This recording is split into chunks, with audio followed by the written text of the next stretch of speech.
أسفاركم إلى بلد لم تكونوا بالغيه إن ربكم لرؤوف والخيل والبغال والحمير لتركبوها ويخلق ما لا تعلمون وعلى الله قصد السبيل بالحاجات ولو شاء الله صدق الله. اللہ تعالیٰ ان آیات مبارکہ کے اندر سب سے پہلے انسان اپنی حقیقت کی طرف متوجہ کرنا چاہتے ہیں کہ اے انسان تم اپنی حقیقت کو پہچان لو تو پھر تم کیا صحیح انسان بن جاؤ. اسی بات کی طرف اشارہ ہے کہ من عرف نفسہ فقد عرف ربہ. جس نے اپنے آپ کو پہچانا تو اس نے رب کو بھی پہچانا. انسان کیا ہے اور کس غرور میں وہ مبتلا ہے. اللہ فرماتے ہیں خلق الانسان من نطفہ. اللہ نے انسان کو پیدا فرمایا منی کے قطرے سے. قطرے سے پیدا. قطرہ بھی پلید قطرہ. ایک پلید قطرے سے انسان کو پیدا فرمایا. پیدا و خصیم مبین. اچانک وہ کھلا دشمن بن گیا. کھلا مقابل میرے سامنے آیا. میرا مقابلہ پیدا و خصیم.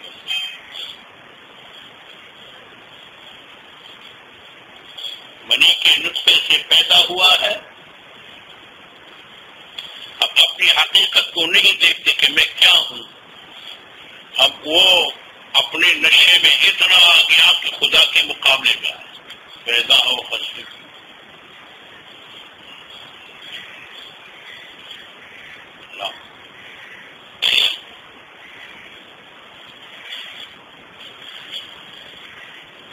منی کے نطفے سے پیدا ہوا ہے. یہ ان کی ابتدا ہے. اور جب سے اس کی سانس نکل جاتی ہے, جان نکل جاتی ہے, تو پھر کہتے ہیں جلدی دفناؤ بدبودار ہو جائے. ہے یا نہیں؟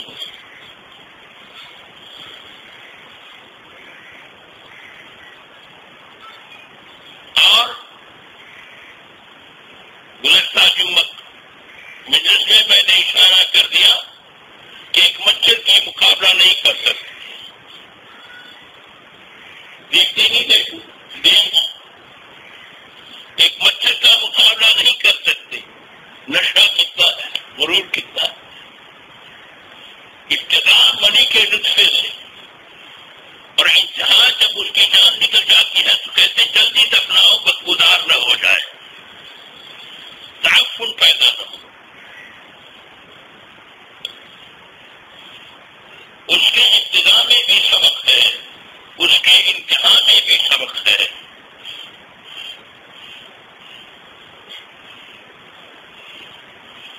ابتدا میں یہ سبق ہے کہ آپ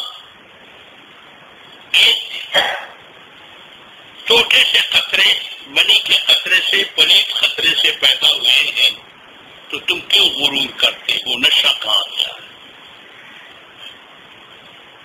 اور انتہا میں یہ سبق ہے کہ انسان کے دو حصے ہیں, ایک روح ہے اور ایک جسد ہے. جب روح نکل جاتی ہے تو پھر جسد کی کوئی حیثیت نہیں رہ جاتی. رہ جاتی ہے. بادشاہ ہے, روح نکلتی, اس کے بعد وہ بادشاہ رہا, دستخط کر سکتا ہے. جرنیل ہے, مولانا ہے, محدث ہے, مفسر ہے, فقیہ ہے, مفتی ہے, سب کچھ ہے.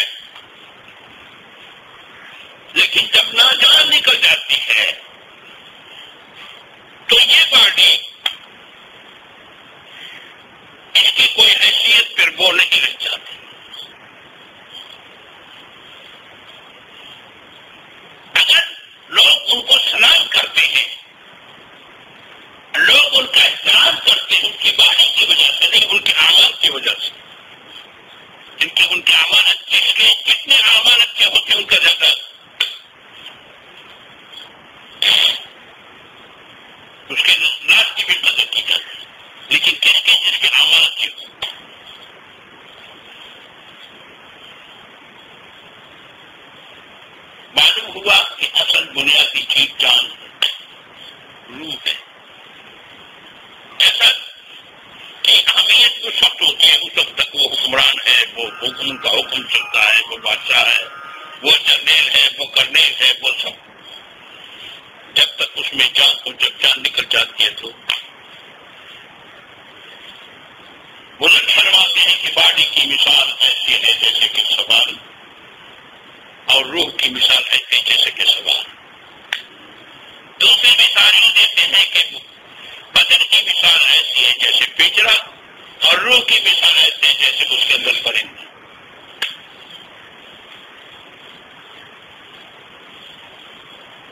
اب پنجرے پر لگے ہوئے ہیں، پرندے کا اگر اس میں پرندہ نہ ہو تو پنجرے کی کوئی اہمیت رہتی ہے؟ نہیں رہتی.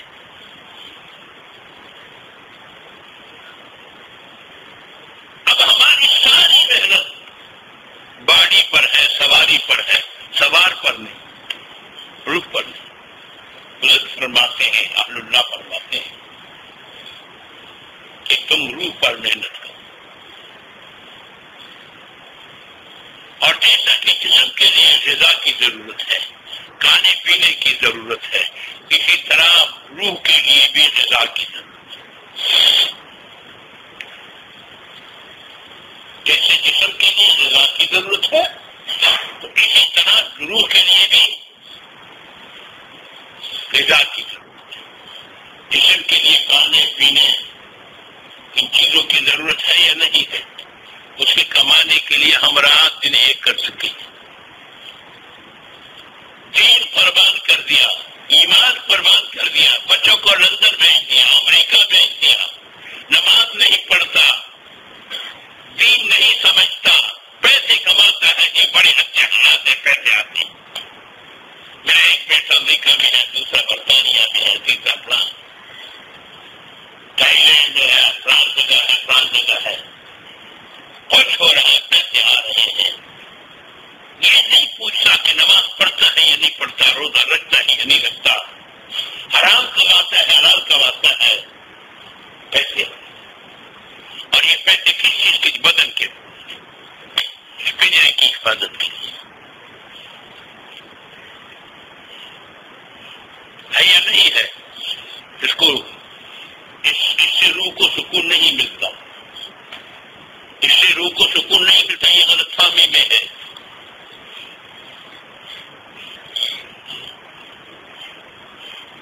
کوٹی بھی ہو، کار بھی ہو، پیسے بھی ہو، جب درد اور بخار ہو تو تمہیں چین آئے گا؟ نہیں آئے گا. اور سادہ جھونپڑی ہو مگر صحت ہو تو سادہ جھونپڑی میں کیسے نیند اور آرام سے سوئے؟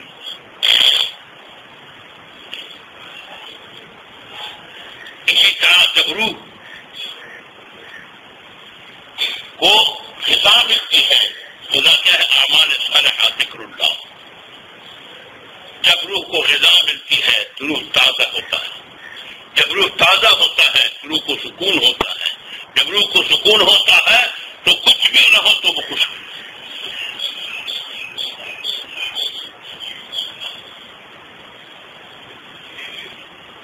اللہ والے اللہ اللہ کرتے ہوئے سادہ کمروں میں خود محمد مصطفیٰ احمد مجتبیٰ صلی اللہ علیہ وسلم کی کمرے آپ کو معلوم ہے؟ حضرت حسن بصری فرماتے ہیں کہ میں حجرات امہات المومنین کے حجروں میں داخل ہوا تو میں نے ہاتھ اٹھایا تو میرا ہاتھ چھت پہ لگا.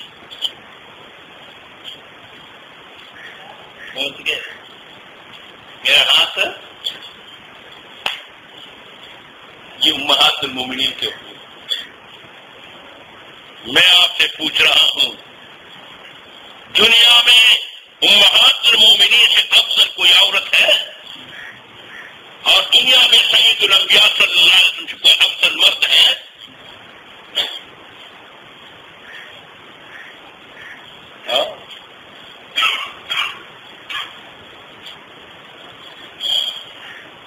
غلط فہمی میں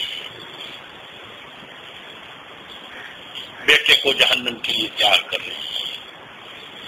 بیوی کو جہنم کے لیے تیار کر رہے ہیں. خوشائش، اعلیٰ سہولتیں میسر اور پھر اس کے ساتھ گناہ بھی میسر، ایک سینما گھر بھی میسر، انٹرنیٹ بھی میسر جس پر دنیا کی بے حیا فلمیں دیکھتے ہیں، ٹی وی میسر، انٹرنیٹ میسر، گھر میں سینما بھی میسر. لیکن نماز کا اہتمام نہیں، ذکر کا اہتمام نہیں، تلاوت کا اہتمام نہیں. جنات ہے، گھر میں سرخ قطرے پڑتے ہیں، خون کے دبے پڑتے ہیں، پلانٹ پڑتے ہیں، پاؤنڈ پڑتے ہیں، پلانٹ پڑتے ہیں. ارے اللہ کے بندو، تم قرآن کی تلاوت تو کرو. بزرگوں نے لکھا ہے کہ جس گھر میں قرآن کی تلاوت کا اہتمام ہوتا ہے اس گھر میں جنات نہیں رہ سکتے، وہ چلے جاتے ہیں. اور اگر رہیں گے تو وہ مسلمان جنات ہوں گے، ان کو قرآن سے محبت ہوگی، وہ آپ کو تکلیف نہیں دیں گے. شریک رہ نہیں سکتے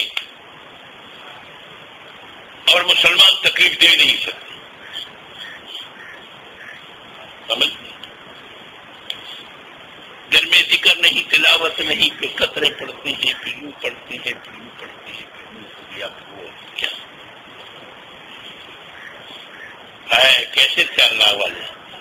حضرت شیخ العلی صاحب رحمۃ اللہ علیہ لکھتے ہیں آپ بیتی میں، ایک وقت ہمارے گھر میں ایسا بھی تھا کہ 24 گھنٹے مسلسل تلاوت رہتی، 24 گھنٹے مسلسل تلاوت، باری باری.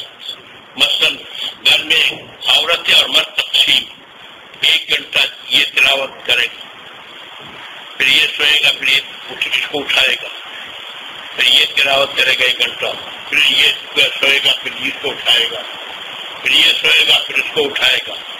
اس طرح باری باری 24 گھنٹے مسلسل تلاوت رہتی.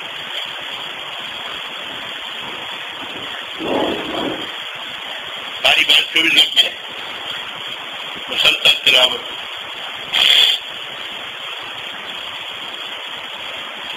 تو آپ خود سوچیں کہ اس گھر میں سکون ہوگا یا نہیں ہوگا؟ یقیناً ہوگا. سمجھ گئے؟ مسئلہ کہ سکون روح کو جب ملتا ہے، اور روح کو سکون کیسے ملے گا؟ روحانی رضا.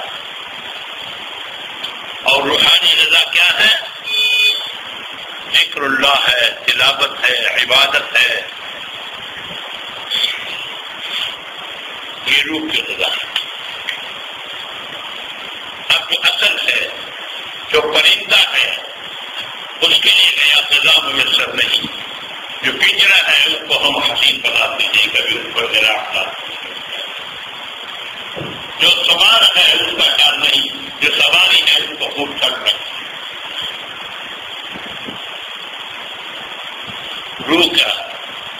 روح کی غذا کا اہتمام، روح کی غذا کا اہتمام. اسی مجلس میں اس نقطے کی طرف متوجہ ہوں. انسان کے اندر 2 قیمتی چیزیں ہیں، ایک دل ہے اور ایک روح ہے. ایک دل ہے اور ایک روح. کا مرکز دل ہے یا دماغ ہے یا اختلافی مسئلہ ہے.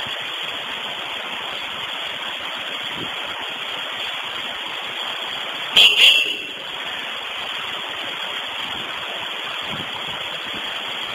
ذکر سے مطمئن ہوتا ہے. اللہ بذکر اللہ ہے تطمئن دل. اللہ کے ذکر سے دلوں کو سکون دے. آپ تو کہیں گے کہ یہ تو مولوی صاحب ہے. الحمدللہ اس دور کے جدید ڈاکٹر بھی مان چکے ہیں. یہ واقعہ میں پہلے بھی آپ کو سنا تھا. میں چکوال میں تھا، اسلام آباد سے دل کا ایک اسپیشلسٹ آیا اور چکوال کے ڈاکٹروں کو تربیت دے رہے تھے.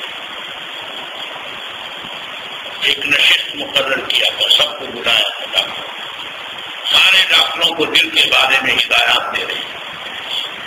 تو فرماتے تھے کہ دل کی صحت کے لیے دو بنیادی چیزیں ہیں، ایک ذکر اللہ اور ایک ورزش، چلنا پھرنا. جانتے ہو وہ ڈاکٹر کہہ رہے تھے ہدایات میں کہ دل کے علاج کے لیے، دل کی صحت کی مت رکھنے کے لیے دو چیزوں کی ضرورت ہے، ایک ذکر اللہ اور ایک چلنا پھرنا.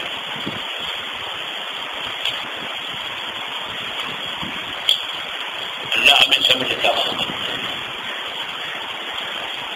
کیونکہ ذکر اللہ سے دل کو اطمینان اور سکون ملتا ہے، اور جب دل کو سکون ملتا ہے تو پھر ان کو بیماریاں کم لگتی، اور جب دل پریشان ہو جاتا ہے تڑپنے لگ جاتا ہے.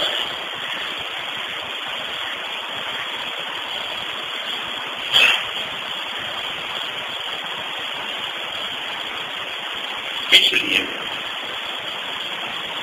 اللہ تعالیٰ انسان کو اپنی حقیقت کی طرف متوجہ کرتا ہے کہ اے انسان، تو کیوں غرور میں ہو؟ تمہاری پیدائش نطفے سے ہے اور پھر تم میرے مقابلے میں آئے، پیدا ہو قسیم ہو، تم میرے مقابلے میں آیا یا نہیں آیا؟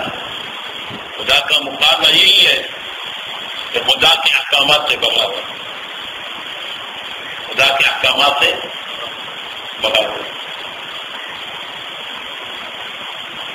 یقین جانیے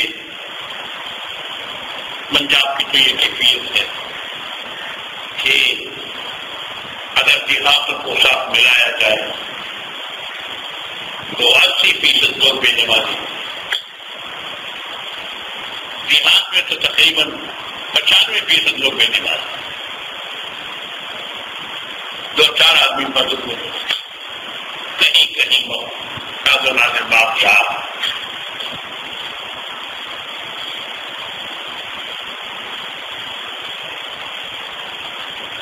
ہمارے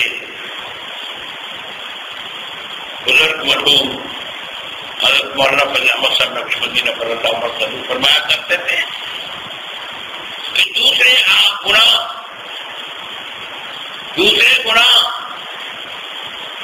وہ جرائم ہے، اور نماز کا توڑنا یہ بغاوت ہے خدا کی حکومت. ایک جرم ہوتا ہے، مجرم ہوتا ہے، حکومت کی قانون شکنی کر لیتا ہے، اور ایک یہ ہے کہ حکومت کو تسلیم نہیں کرتا. جو نماز نہیں پڑھتا، اللہ کے سامنے سے دریغ نہیں ہوتا، وہ حقیقت میں خدا کی حکومت کو تسلیم نہیں کرتا، وہ خدا کا باغی ہے.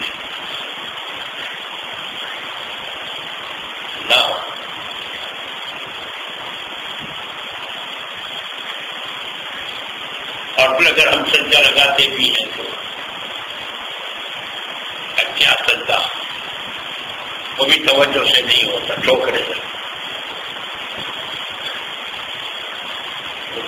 شاعر نے کہا ہے کہ بطواف کعبہ رفتم بحرم رحم نزادم، بطواف کعبہ رفتم بحرم رحم نزادم، کہ بیرون بات کر دی کہ درون خانہ.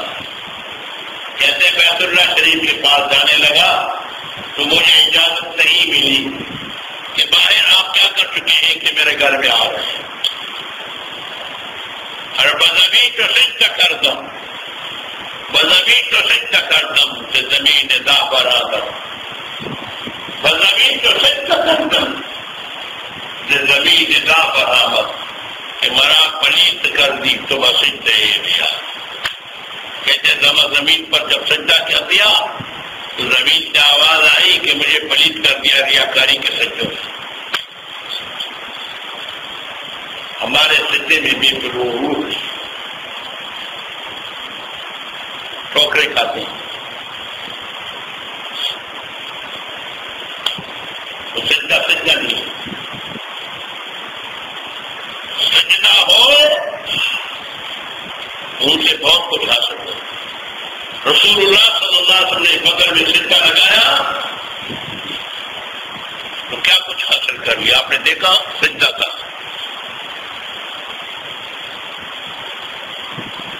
صدیق آیا یا رسول اللہ سر اٹھاؤ سجدے میں پڑے ہوئے تھے. یا اللہ ایک مکھی مسلمان ہے, اگر یہ ختم ہو جائیں گے تو تمہارا نام لے والا ہی رہے گا. ابو بکر آئے یا رسول اللہ سر اٹھاؤ. محدثین مفسرین لکھتے ہیں کہ کیا حضور کو یقین نہیں تھا کہ وہ صدیق ان کو کہتے حضور کو یقین تھا پہلے سے, حضور کا پہلے یقین تھا کہ پتہ ہو گئی, مگر اپنے پیاروں کو مطمئن کرنے کے لیے جب وہ سمجھ گئے کہ صدیق مطمئن ہو گئے, صدیق آ گئے, ان کو اطمینان ہو گیا تو سر اٹھا دیا. پیارے مطمئن ہو گئے تو سجدے سے انقلابات آتی ہیں, لیکن وہ سجدہ ہی نہیں, سجدہ ہی نہیں. اللہ تعالیٰ ہمیں ویسا ہی سجدہ نصیب کرنا, ویسا ہی سجدہ نصیب. میرے محترم بھائیو, مقصد روح کی کو غذا دینا ہے, روح کو غذا دینا ذکر اللہ ہے, تلاوت کلام اللہ ہے. یہ روح کی غذا ہے, روح کی غذا ہے. جیسے بدن کو غذا کی ضرورت ہے اس طرح روح کو بھی غذا کی ضرورت ہے. اور اصل روح ہے, جب تک روح مطمئن رہے گا تو بدن کو بھی اطمینان ہوگا. روح بے چین ہو جائے گا تو بدن کو بھی چین نہیں ملے گا. اللہ تعالیٰ ہم سب کو ذکر و فکر کی زندگی نصیب کرے.